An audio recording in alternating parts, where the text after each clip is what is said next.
Hey guys, DOWSEY here and welcome back to another 1 hour of killer video. This time focusing on the Deathslinger, as requested by Cheesecake2008 Jeff and everybody who upvoted their comment. The Deathslinger is so fun to play, it feels extremely satisfying to hit a long-range harpoon shot or one of those shots that just goes through the tiniest of gaps and you're able to down the survivor via that. I love it so much. I have 6 builds ready to go in this video. We're going to start off with a Devour Deathslinger game, then I'm going to jump into a Deathslinger mains build, the Jane Romero show, and what she runs on Deathslinger and why those perks might be good for Deathslinger. Then we're going to be playing ExposedSlinger, where we use the iridescent coin to one-shot the survivors, and I bring 3 perks to expose the survivors as well. It's a lot of fun when it gets going. Then I'm going to be playing a asshole Deathslinger build, because survivors already hate Deathslinger, so why not just bring perks to make them want to play the game anymore? Then there's the best build. Then there's a starter build for anyone starting out, packed with great content and education. I hope you enjoy. Like and comment if you like it. Enjoy the video. Alrighty, so to kick things off, we're going to be running the Devour Hope build as usual, try and get that Mori to start off the video. I have my Devour and my Undying ready to go, and my 2 favorite perks to run on Deathslinger are Save the Best for Last and Monitor and Abuse. Monitor reduces the terror radius from 24 down to 16, which makes it really easy to sneak up on the survivors. And then when you get Save the Best for Last stacked up to any number above 4, you basically can go for 1-2 combos where you hit the survivor with your basic attack and then use your gun to get the second attack onto them instantly. So really like those 2 perks for Deathslinger, and we're going to try and get the Mori with that. Torment Creek, bit of a tricky map, any farm map, just because the corn can hurt a little bit when it comes to using the gun. Also, I find totems on this map aren't very long lasting, just as a general feeling. But we're going to try and approach a spawn really quickly. Usually survivors spawn in this jungle gym regardless of where you spawn, so we're going to go straight there ourselves. And see what we can do as far as downing survivors are concerned.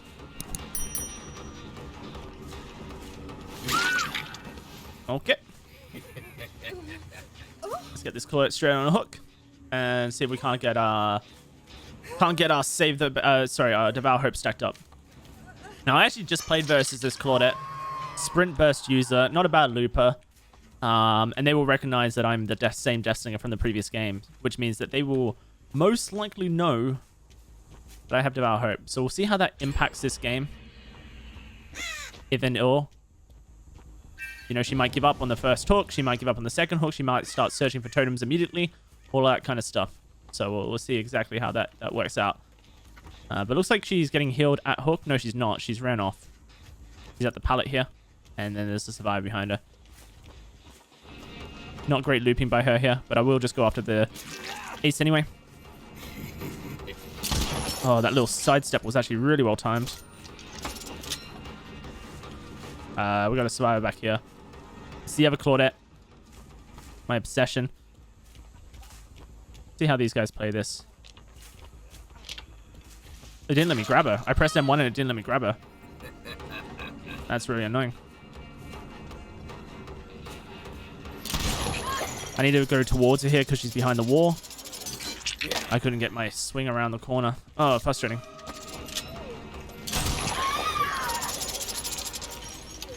All that Save the Best for Last is now useless, unfortunately. Useless completely. And we know Ace is pretty much on a totem. Might be cleansing it. We might not even get Devour Hope here, guys. It might be tricky to pull it off. Depends on how they play it, right? Let's get that reload anyway. Second hook, second stack potential. Maybe we can push survivors off the totems here. Or just catch them quickly, one of the 2. Ace is actually on a gen. Wonder if he saw me via spine chill.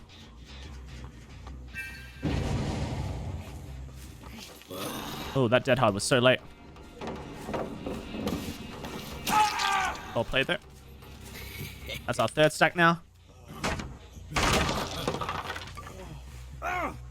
Since we had to chase that Claudette, well, I guess we didn't have to chase her. That's an inaccurate statement. But since we did chase that Claudette, we did lose our stacks to Save the Best for Last, which is a big shame.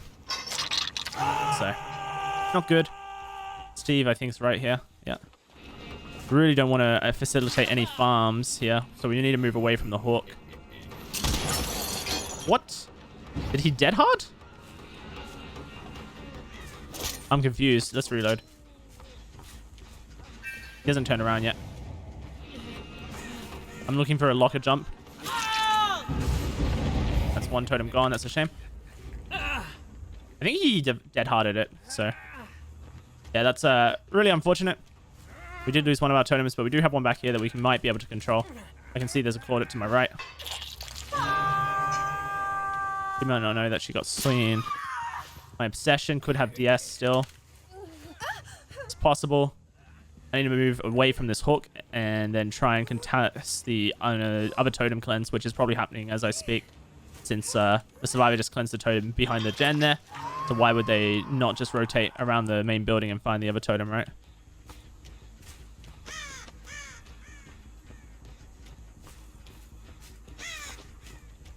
Oh, they haven't found it.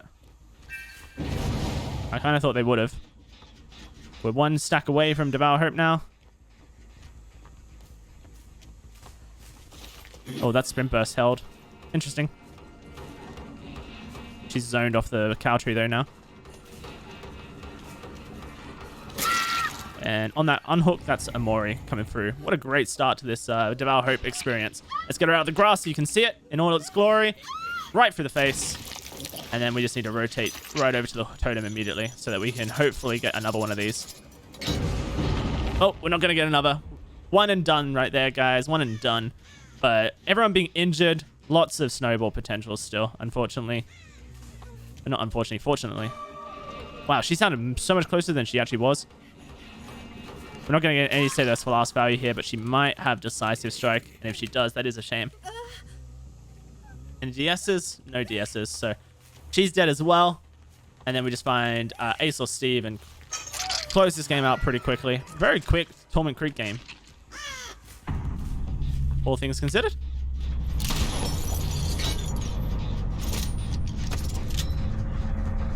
Had too much choice there, I feel. Where are you going, Steve? Just going to hit him early so we don't lose the hit.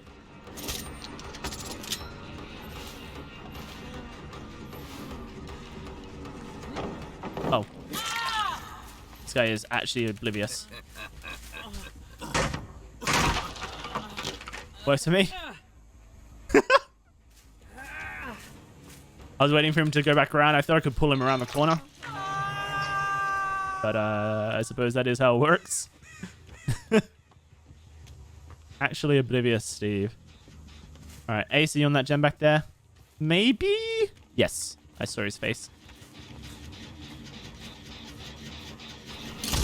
Oh, he's going to drop down, so we'll just rotate around the hill here. Make sure he doesn't cut out without us knowing. Which is what he tried to do.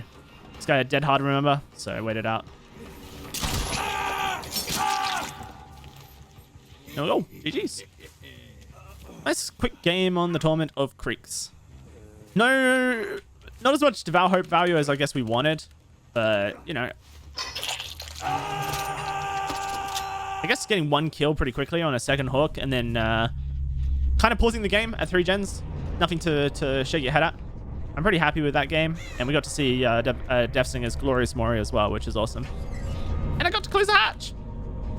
Gift that keeps on giving. Alrighty, so this is a build recommended to me by Deathslinger main, the Jane Romero show. I'll put her link in the description if you would like to check out her stream. She's known for a Deathslinger play and has been playing him Deathslinger since the release. And this is their build that they like running. Barbecue, Save the Best for Last, Infectious Fright, and Corrupt Intervention, with Warden's Keys for faster reload speed, and Tin Oil Can for a decreased cooldown after missed shots. So the idea is that if the survivor is in our terror radius and Infectious goes off, then with these two add-ons, we should be able to recover pretty quickly, Save the Best for Last, and start a snowball. If they're not in our terror radius, won't matter too much. So let's give it a go. Let's give it a go. This is a large map.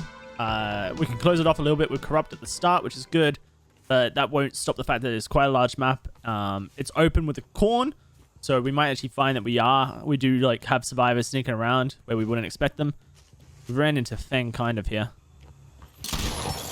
That shot literally went through her. See how she plays pallets. Alright, so she actually played that pretty well, but oh, the hook's hitbox saved her life. It didn't actually hit the hooks directly at the hook, but hooks actually have a really large hitbox, like super large. Hooks and lockers, so she was able to avoid the shot via that. Shaq usually has a survivor spawn it, but there's no one on the gen at the moment, so we'll go double back towards this gen here and see if we can't find someone on it. Since the Fang spawned pretty close to it, you expect there to be someone on it. Get pretty close to them both here. I don't really want to chase Blue Fang because we've already seen that she knows what she's doing as far as pallet drops are concerned. But she doesn't know how to run away from a killer, so that works in our favor. Infectious Fright shows just one. Let's reload and see what happens with it. Survivor who has a flashlight, so that's why you don't ever drop pallets versus the Deathslinger. And really, you should start to learn when you should be respecting pallets or not versus survivors, as that there was pretty obvious that she was going to drop it. Just the way she ran towards it was telling to me. Got two survivors towards the shack by the looks of it. One on the gen and one mending. So let's approach the one mending and see if we can't catch them out before they finish mending, or just as they finish mending. Maybe we can get a 60-meter shot if we hide ourselves. She saw us coming from a mile away. Awkward shot there, but it is what it is. Looks like the Fang came this direction. Yeah, and there's the dead hard. Can we get a hit onto Nia just to injure her? Yes, we can. She has sprint burst, probably. So we just need to be patient. She fucked up completely, and with sprint burst, there's no dead hard to worry about. So that is a kill coming through. That's some huge infectious fright value, and I believe that's actually a basement hook, double hook. So really good infectious value so far this game. I have to say, I was not a believer of how useful infectious fright could be on Deathslinger. Because typically, I think using infectious on killers that have a 24-meter terror radius isn't going to dish out as much value as you could hope for. But so far, I mean, we've actually had really good. All right, we'll take Shack Pallet for a trade. That's a really good value for me, by the way. I'm pretty happy with it, honestly. I think that's out of range, so let's just turn around and see if the Fang is coming back. She is, yep. Burn her off the shack as much as we can. She has a dead hard up, remember? Good timing on that. Let's pull all the way back with us here, guys. So we can get into the shack. No infectious fright, so we know no one's rescuing. Can break this up real quick. I think getting shack pallet out of a basement hook is just one of the most powerful things you can get. And so whilst, yeah, we lost our first initial hook, we've got it back. We've got a shack pallet out of the way, and now this basement is really hard to rescue from. Versus a Deathslinger, so really good for us, I would say, personally. This is barbecue. Both of them are coming for the rescue from the gen that just got completed. So we can start to prep that. Looking for the Fang, who I believe was on this side. She's also bright blue, so we should be able to see her through the corn. There she is. I don't know, man. That looked like it connected. Switch over to Claudette. Look for a hit. Don't need to look for a chain break, though, do we? Because she is our obsession. We miss. Slide towards Fang now. Hurting survivors, guys. That's one survivor gone. We'll use Infectious Fright here.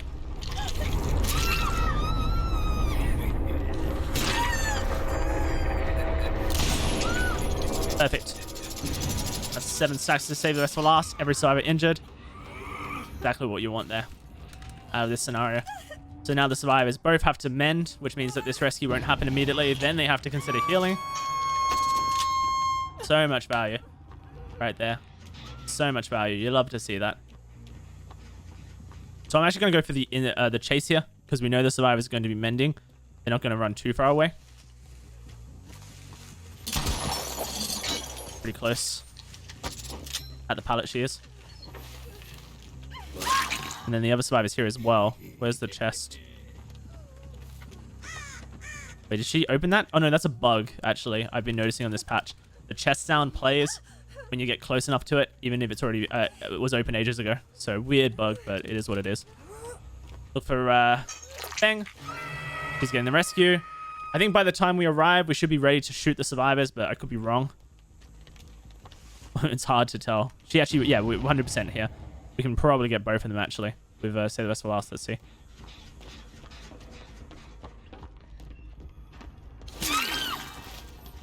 Have to assume this is a DS. That's fine. If it is. Yeah, DS. Not much you can do about that, but we're just going to rehook in the basement, I guess. And continue the snowball this way. Might as well just rotate between the survivors. Claudette's given up on her first hook. Good for us. Bang scratch marks are leading towards the Claudette. And running all the way into the field by the looks of it.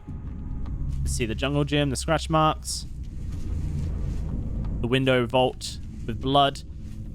There she is. Bad shot. Let's just slide out of the main building here. But she's going to continue running herself. Should be silly not to.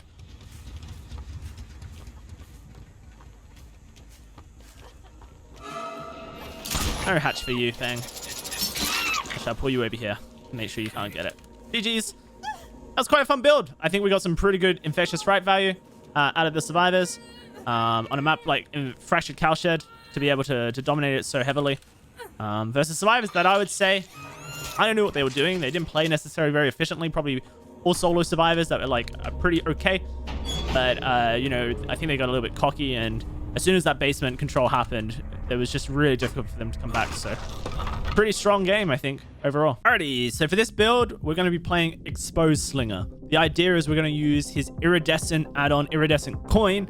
If we hit the survivors from further than 15 meters away, then they will become exposed and we'll be able to one-shot down them. But that's not where we stop this ExposedSlinger build. We're also going to bring Haunted Grounds, try and expose them for 60 seconds. When they cleanse the Hex Totem, we're going to make your choice to tunnel the person who is unhooking Dragon's Grip, so that we can potentially expose them off of gens as well. And since we bring Dragon's Grip, I'll bring Pop Goes the Weasel as well. So we're really just doubling down on the idea of one-shotting a survivor to see how successful that could be. Let's try and make ExposedSlinger work. So we're looking for long-range shots. Probably should have brought Monitor and Abuse, now I think about it, which would have made the iridescent coin a little bit more valuable, since the survivors wouldn't know that we're trying to shoot them from far away. Oh, so close to hitting that. I don't know if that was 16 meters or not. We're looking for a specific chase event. So that was a speared. I think it's sharpshooter we're looking for in the top right corner. So speared is when you hit them normally, but we're looking for sharpshooter. So let's watch the scoring screen with great interest here. We'll get that down nice and quickly because David's a bit of a memer. And look to see what the survivors are doing. Maybe they found our totems. Maybe they're going to cleanse them. The good thing about Devour Hope being meta right now is actually Haunted Grounds is more valuable than ever. Survivors see totems, they just cleanse now. They don't care about the possibility it's Haunted Grounds anymore. Whereas that used to be a thing people really cared about back in the past. Usually there's a spawn back in the carnival. So I'm just looking back here to see if any of these gens have been started. Yeah, and there we go. That's our sharpshooter scoring event, guys. She's exposed. Oh, no. She got behind the wall. That's the worst scenario that we could have got.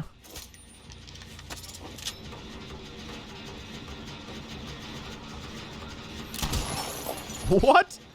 Was that a dead hard? What happened? All right, that gen's now got Dragon's Grip applied to it, but unfortunately, I think we're just going to get a full injured survivor tap it. So unlikely to get much value. That was our first exposed status effect shot. I think has no value. All right, David's back at the gen. Break that open real quick and turn around and see where he's done afterwards. He might just stick the gen, honestly, since he's injured. Or he doesn't give a shit, does he? No, he doesn't.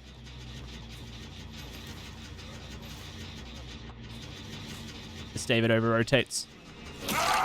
Good for us. We'll get to double pop the gen, which is good value. At least no Dragon's Grip value just yet. And our sharpshooter, whilst it was a good shot, she got behind the thing. Potentially, if I walked backwards and to the left, I could have prevented that. So I would have dragged her, but I'm looking at the terrain here. I don't think I had much of a choice in the direction I dragged, so can't be too upset with the failure there. Alright, is there anyone up here? Nope. Anyone cutting across the map? They're on this gen here, it seems. Hey, Ash. No way we're going to get a sharpshooter on Ash from this jungle gym at all, so let's just go for the normal shot and transfer onto the survivors on the gen, hopefully.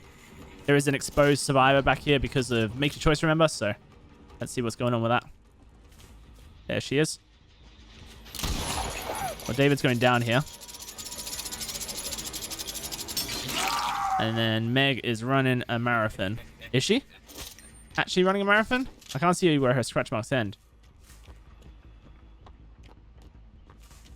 Oh, yeah, they're fading just here. I think she's gone into the main building.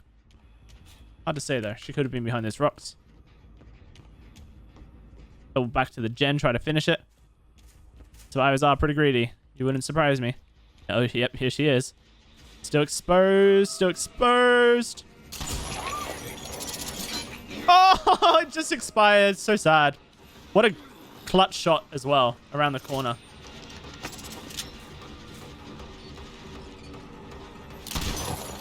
I'm trying to get sharpshooter here, guys.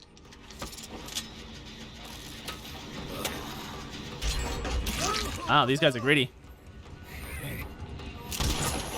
Oh, you can go down, I suppose, for that. Oh, and here comes the Hornet Grounds. Are we going to get unlucky on every account and basically not find a single insta-down in this game? As I kind of feel like we are. The survivors ran so far away off of this. So far away. No David here either. Unlucky, man. No Haunted Grounds value. No Make Your Choice value. No Dragon's Grip value. No Iridescent Coin value. Woe is us, man. Woe is us. Guess we're just bad at the video game.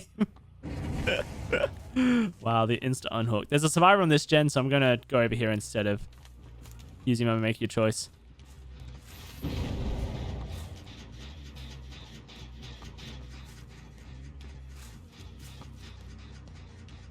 Unfortunately, there's no Haunted Grounds still.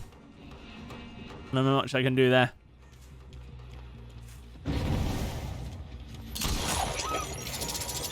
Thankfully, the survivors are not very good at pathing, so that helps a lot. We can get a potential Dragon's Grip on this corner gen. They just finished another gen together. I think 3-manned it whilst injured. Or 2-manned it whilst injured, and that means that we might have another one about to pop as well.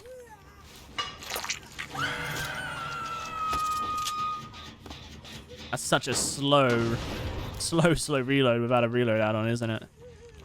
Feels awful. I think it's really difficult to get good value out of the Iridescent Coin add-on. I love the concept of it, but I'm not sure how you meant to. Personally speaking. Injured David back here. Run towards us, really silly. He is dead hard. Get it out of him. There we go. Got Make Your Choice and a survivor back there. Thankfully, they are injured as well, so that's good. Should be able to go over and see what we can do with it.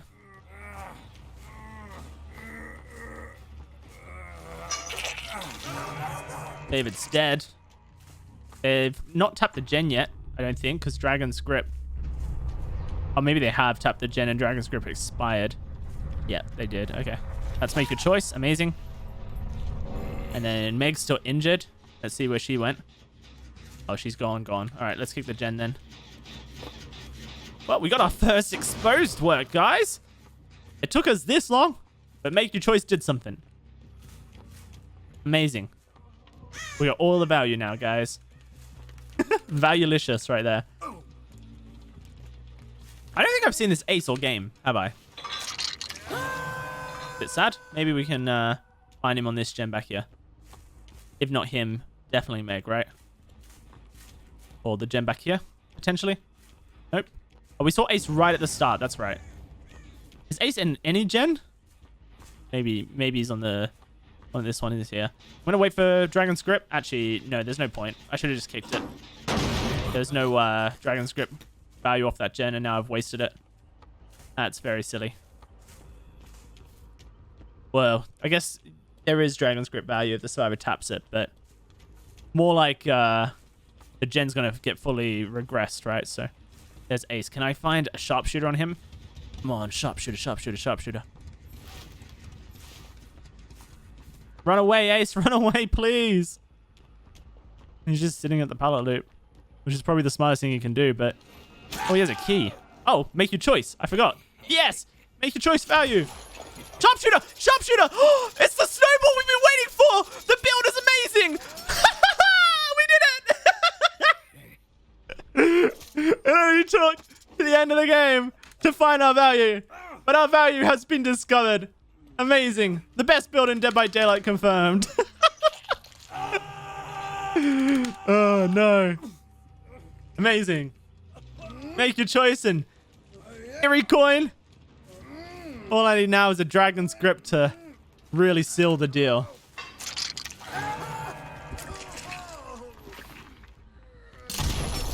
Oh, I was out of range.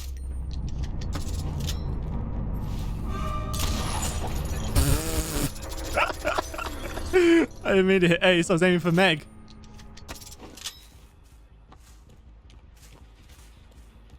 This gen up here. All right, we can maybe get Dragon Script value off this gen in just a second. I really do have to leave it a second, though, don't I? Don't mind me. I'm just going for a king. Oh, shit. Whoops. Oh, whoops. There we go. I got it. I'm acting like I'm dumb because Meg came up the stairs. I'm hoping she... Yep. Too easy. She thought, this Deathslinger is so dumb. Can't even kick a gen right. Doesn't even know how to kick a gen. Who's the dummy now, Meg? Who's the dummy now? Oh, dear. All right, never mind. I take it back. We got our value. We got our value. All of the exposed status effects happening now as it works out. Ace? Where is Ace? It was in the corner of the map. Ace has a key, right? Ace is just looking for Hatch. Let's be real. Ace is just looking for Hatch at this point, isn't he? Oh, he's actually here for the rescue.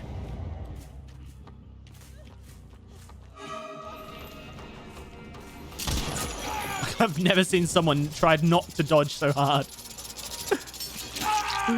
All right, well, you can sit there for now. I'm so happy that after so much failed attempts, we got our value out of this build.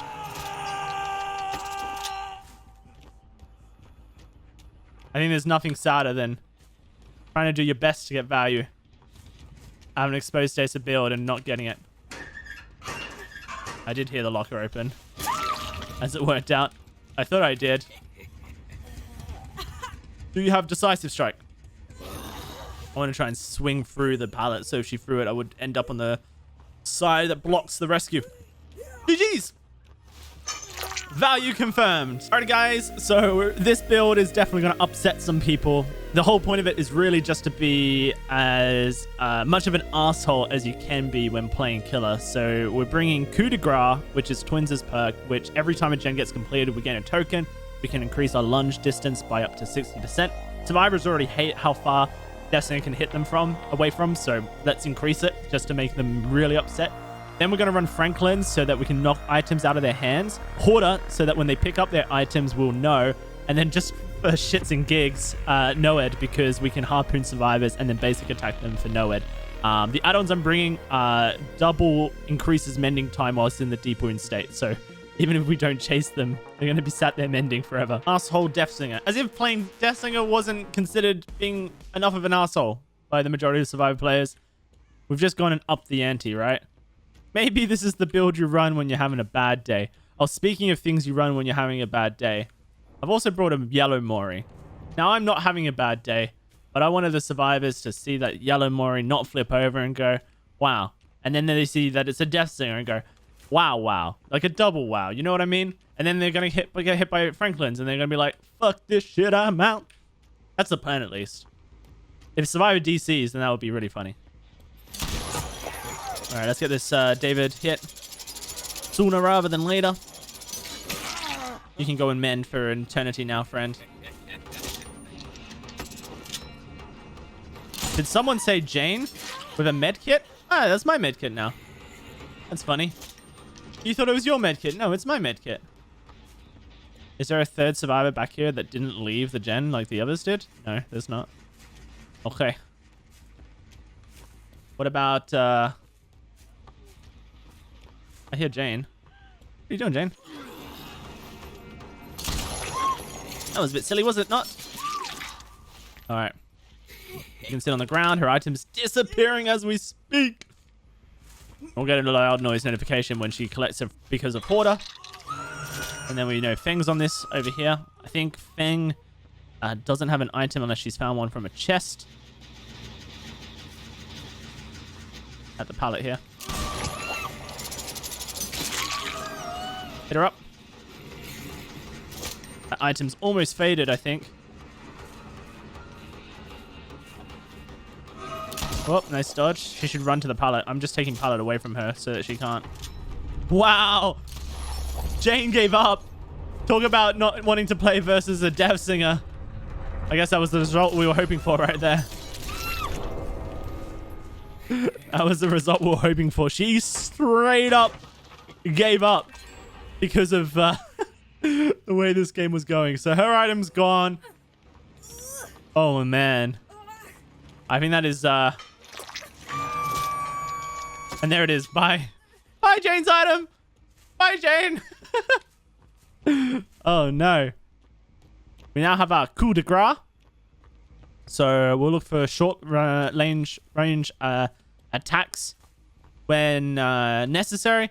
And we want to go for that really long range off a hook, of a harpoon, than we can. There's a survivor coming this way. It's Mr. David. The one and only. I don't want to waste my coup de grace if I can help it. Let's slide into the jungle gym and then double back. So we can just walk up to him and tap him. And keep our coup de grace. Short lunge it. And then we'll look to see if we can't follow up with an attack here onto him. I think he's going to vault. He really didn't vault. I genuinely thought he was going to vault because running down that way doesn't make any sense. The killer's going to catch you out in a lot of scenarios, right? But then he ran a straight line into Shack, so I guess it makes sense that this guy might not be playing the most considered looping decisions, right? All right. In a second here, we're going to get our second coup de grace stack. There it is. So now we have 2 long-range lunges ready to go for when we need them. Where are these friends at?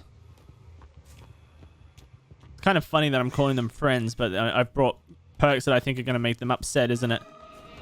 Short lunge. Keep that coup de grace going.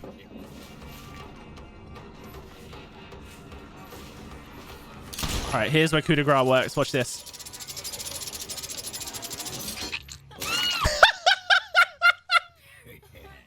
I bet she thought that was bullshit.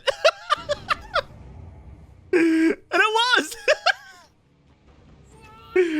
was. Amazing. I like that. I like that. She was probably thinking to herself, from how far away? From how... Fuck DeathSlinger. That's the... Oh, I see a survivor who has an item. Maybe it's time to not have an item. My item. You can sit there. Alrighty. Is she gonna farm? I think she is. Oh, David's picked the item up. It's David's item now, huh? Alright, make sure we get that short lunge. Perfect. David's healed himself with the item. Wow, David really wanted that item. I respect that. He picked it up, he healed himself. As it works out, Franklin's is helping the survivors. I'm doing them a favor, if you consider that. All right, let's save the item, David. Yeah? It's not yours, it's Cheryl's. Do you have Dead Hard? No, he has life. That's right. Make sure we don't waste our coup de grace on David with a short-ranged attack. Just a tap on your attack button is how you do the short lunge.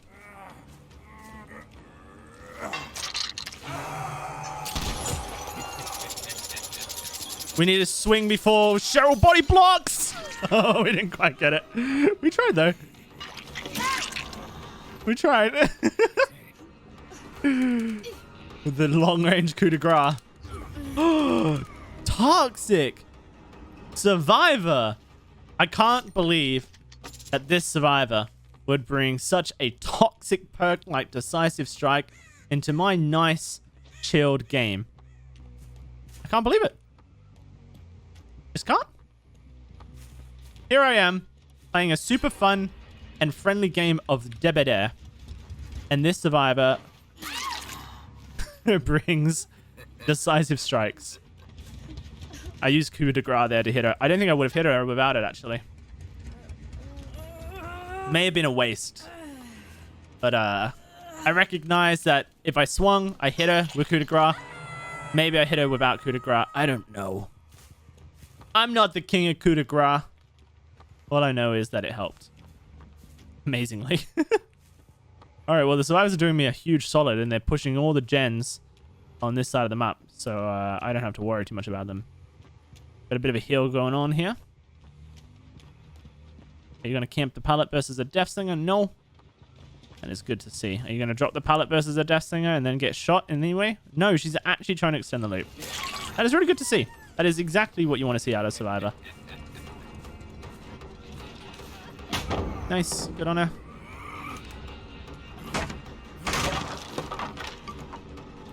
Will she just vault the window into me? She went to do it. Oh, to break this open. Oh, she doubled back. Good on her. I don't think she can get away from this, though. Nope. As soon as she decided to double back and not go towards any pallets, she was pretty much dead, wasn't she? Oh, David's getting an item, guys. David's getting an item. Look, there's the hoarder value. Amazing. Without hoarder, I just would haven't known. What did you get, David? A med kit? Oh, I don't think that's very nice, David. I'm going to have to confiscate. Oh, David's looking for keys. David. A bit toxic, don't you think? Give me the med kit. Thank you, David. That's mine now. I'll take that.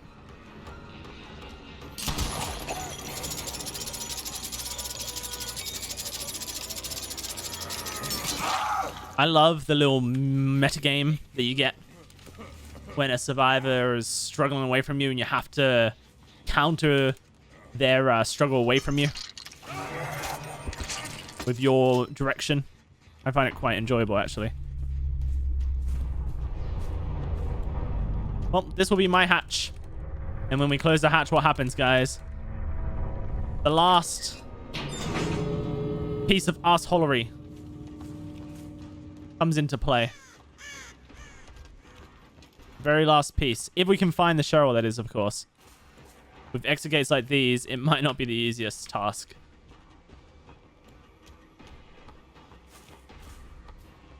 Oh, she is here. Oh, no. She was literally just sitting on it as well. And she's gone. Well, fair play to her. Fair play to her. I suppose we won't Mori her. We won't use Noed. Whatever. Whatever. Doesn't bother me. It doesn't bother me at all. Alrighty, so The build that I think is best for Deathslinger at the moment consists of Corrupt and Pop Goes the Weasel with my favorite 2 perks, Save the Rest for Last, and Monitoring Abuse on Deathslinger. I've tried using Ruin and Undying on Deathslinger, but I think that because if he's a slow killer, it's actually pretty hard to get good value out of Ruin and Undying. You could, if you wanted to, run Ruin and Pop. If you think that that's better for you, if you like Ruin. So that helps, but this is the 2 perks that I have the most consistency with. And then for add-ons, Reload Speed add-on, his best add-on, but I actually run the Rusted Spike, which inflicts the Mangled Stays effect when you hit a survivor that is attached to your spear. Now, if you struggle doing that, you could replace the Rusted Spike with the Honey Locust Thorns, which makes it so that if the survivor breaks free from the spear, they get the Mangled Stays add-on instead. So both really good. That's going to increase healing time, which gives you more time to generate pressure as the Deathslinger. Iron of Misery. Not a particularly fun map to play due to its size and, I guess, palette safety with the jungle gyms. But hopefully we can lock it down. The Corrupt Intervention closes off basically the shack side of the map. But you do see that there's a wide gen all the way over there that didn't get blocked by Corrupt just due to a random spawn. So with this, you can see this gen here, and this gen here. Very close. That gen, once it unblocks, will be close as well. And so those are going to be the gens that we wish to control this game to generate pressure with our Pop Goes the Weasel. So we've got the Corrupt to essentially give us that 3 gen, 4 gen off spawn. And then we're going to try and protect it with Pop later on. That was a really bad shot. Now, I would highly recommend never throwing a pallet versus Deathslinger before you've been hit. Because you're just going to get spear gunned. And that's going to cause you to become injured. Very tricky to play Windows versus Deathslinger as well, as you might struggle to get away. I think the survivor is just a little bit oblivious though. So we're going to hook relatively center to 3 gen. So that would be... this hook here would be best, and you can see that far gen got completed, which honestly is a good thing because we wanted that gen gone. So if they're going to complete any gen early, that's the one that I want gone. Check the hill gen real quick just to see if there's anyone on it. Take a wide angle, no one there, and so we'll check now the main building gen to see. We can see the Yui over to the left, but we're ignoring her for now, just for the sake of listening to generators, and there's no one on this one either. So Yui crept past, but I don't think she's kept to the rescue just yet, so she's probably behind here somewhere.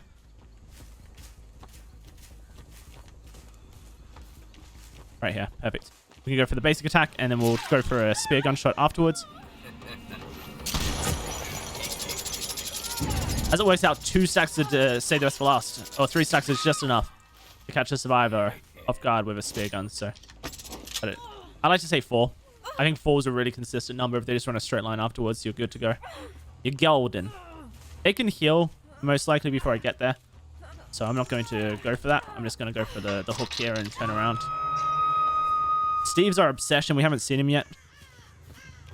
He ran very early. Running a straight line.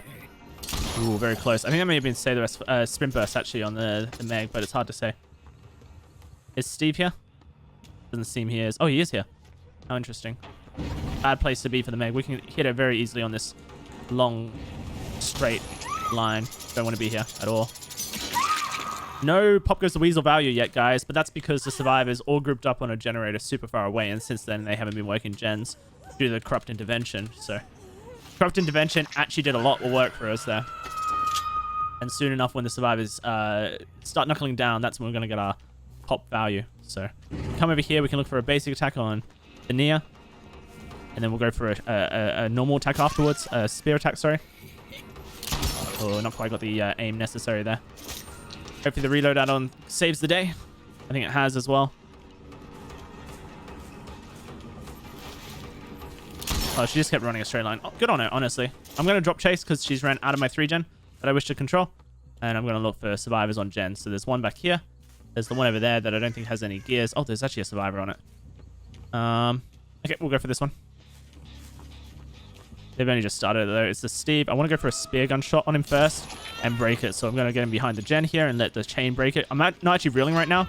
If I've reeled, I might pull him around the gen, which I don't want to do. I just want to break the chain as quickly as possible. So now I have 7 stacks to save this for last saved up. Thanks for that. Let's see if these 2 are on the gen here. They aren't. So we're going to look for Steve now. I like dropping chases with survivors and then coming back to them with Monitoring Abuse. I find it to be very effective.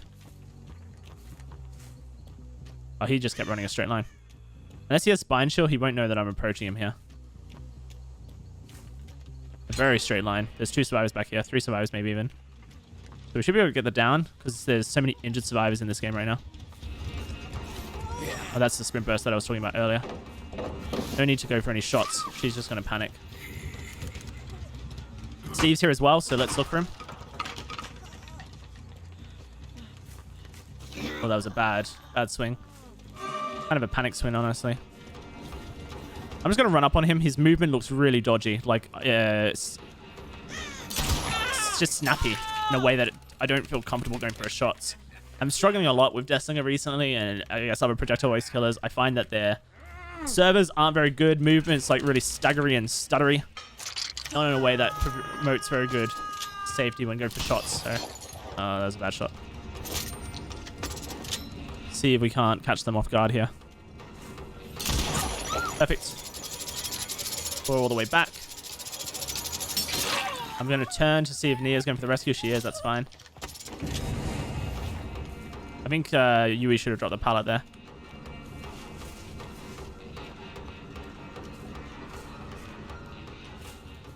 I can't tell if she kept running a straight line. She did. That's really bad tracking by me. Really bad. This is a bad decision. We already said why this is a bad decision when we chased the Meg earlier, right? So just never going to get past that every time. So let's hook as quickly as possible and start contesting the gens. Instead of hooking in the main building, we're going to hook out here again because this 3 gen is so important. And so having the survivor hooked kind of in between the gens is the best place to do it. Hook placement is really important when 3-genning because you want the survivors to struggle to rescue, right? So this hook is in between 2 of our gens directly, and then the 3rd gen, being the building gen over here, is very close to it as well. So very good. We know that there's no survivors on the building gen at the moment, so let's come over here and see if Nia has taken Steve to this one. No, but there is a survivor here.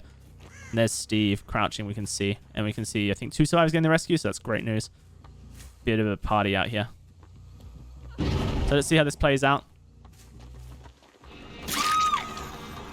We'll slug.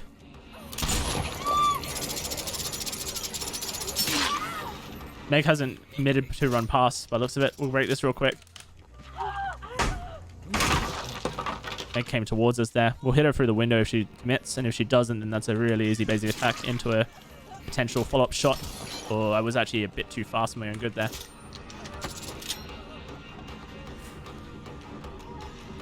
She's taking a really poor path. She's going down. We'll go for the shot on the feet there, but let's just play safe. And we're going to continue hooking out the back here. Out the back here is so important for 3-genning, like I said earlier. We take this hook, and we move the survivors towards us. Is Yui still here? I see the Steve. Yep, Yui's still here. Perfect. Is Nia running for the rescue? Nope. So we're just going to chuck the Yui on her final hook, I believe, and turn around and look for the Nia.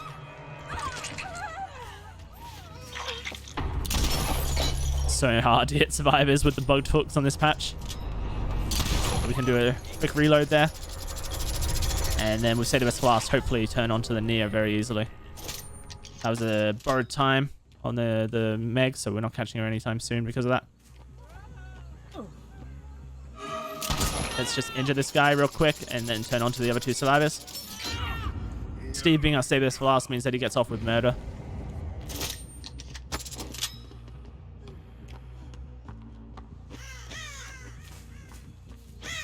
Gets away with murder, I should say, not off with murder. I think Meg's in this. Yeah, so we can't hit her up there. But we can look for Steve back here. He's probably walked off this direction somewhere to mend. Maybe in the jungle gym. Right here. Perfect. And because he opted in the locker, save the last saved. Amazing. Really playing the save best for last perfect here. So again, we're going to take him over to this hook. It's the perfect hook for our 3-gen control. So we're going to continue using it as long as we can. And we're getting the best of all worlds here. The survivors still haven't tackled our 3-gen, so pop hasn't been necessary. Pop won't be necessary until the survivors tackle our 3-gen. But since the Neo is on this gen, We are going to hop on this as well.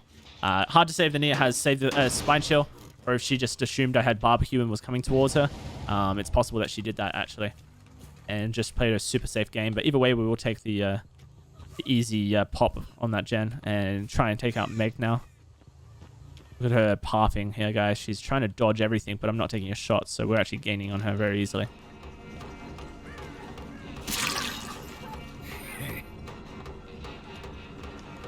Interesting path to go around the jungle gym like that. She gained some distance, though. And then she just turned around and went towards me. Okay, never mind. Try to compliment the survivors when they do something good, but then they do that, and then it's whatever. So that's our 3-gen hook killed. But I think that's fine, considering we're down to 2 survivors remaining at 2 gens left. We're going to cut all the way towards the shack immediately, because we know that Nia pre-paths towards the shack. So we can essentially start the chase a little bit closer to her. And we're actually going to slide all the way and look for her at the shack here. Up through the window, hide at our red stain before vaulting so that the Nia doesn't get as much distance. That was a dead hard breaking the chain. It looks a bit janky, but that's what that was.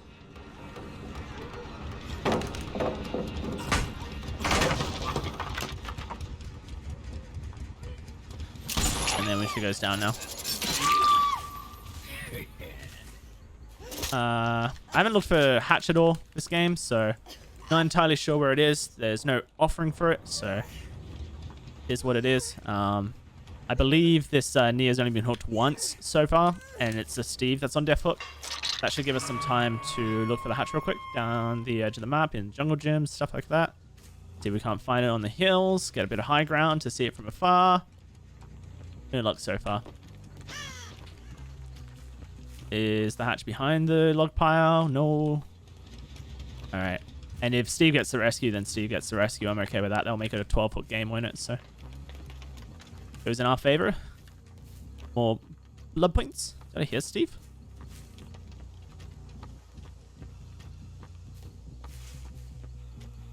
I don't think I did. But he was working this gen back here. He's probably getting the rescue now. There it is.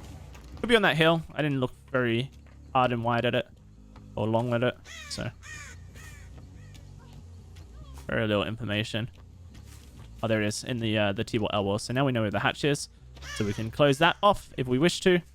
The mangled status making it take forever to heal, so we're going to be able to get the Nia here, down her, make sure we avoid Steve, refresh real quickly with save the best for last, hit him, reload real quickly with a reload add-on. I couldn't quite get my aim recover at all. I always go in towards the pallet just to get the survivor to move away from it so that I can go around the short side of the loop and hit the survivor like that. That'll be Steve on the ground. That'll be him hooked, and that's a nice little 12-hook game. This is the build I like the most on Deathslinger. Maybe there's a build that you prefer, but this is what I would consider the best build for Deathslinger. Alrighty, so if you're picking up the Chains of Hate DLC for the first time, and you want to play Deathslinger but you don't have any perks unlocked, then this is the build for you, the starter build.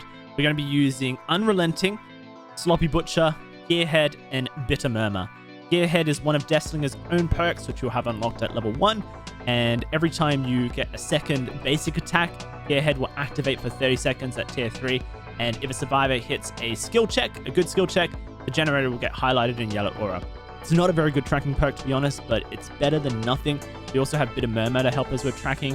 Sloppy Butcher is such a good perk for Deathslinger, and since we're going to be running his reload speed and missed attack cooldown add-ons, we'll bring Sloppy Butcher for the mangled status effect to speed up the game.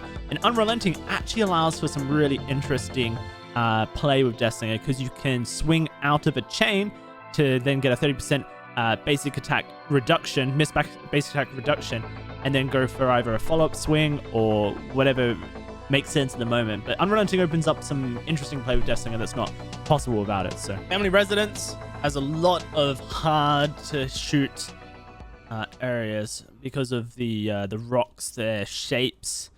Some of the terrain is very tricky, so we'll do our best to make this work. There's going to be a survivor in the gen here. We'll get the nice first hit on them as well.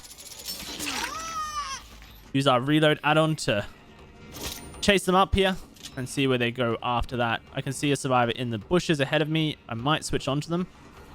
Were they on the bushes? They may have not been, actually.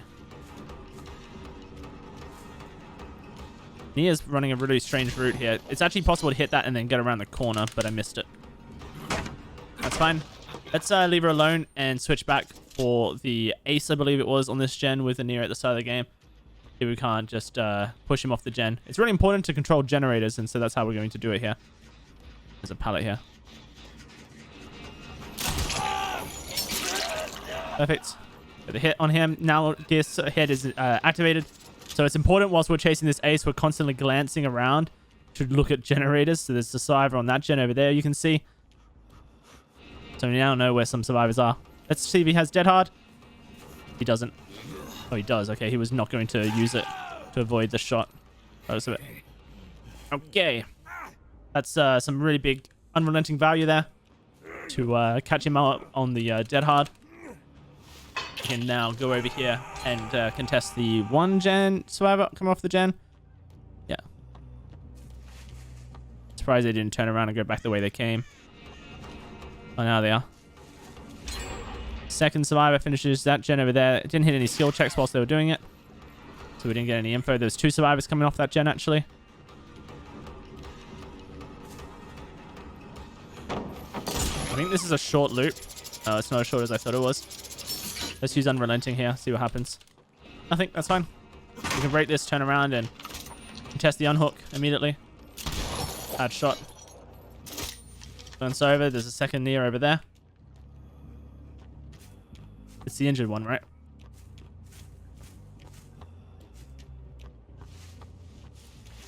Yeah, she's in trouble. I'm gonna turn around and instantly look around, see if any gens have Gearhead. Let's pull WRLD off this as well. Make sure our chain is not getting broken by the tombstone there. We've put Ace into the second state.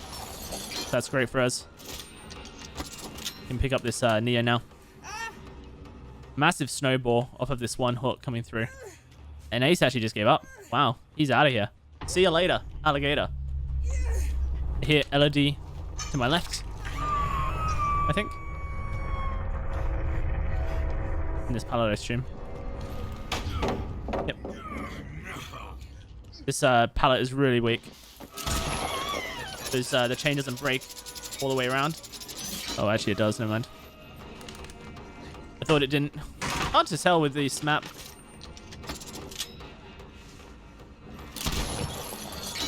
This Nia is so adamant that she doesn't get hit by a chain that she is essentially ruining her teammates' chances of getting unhooked.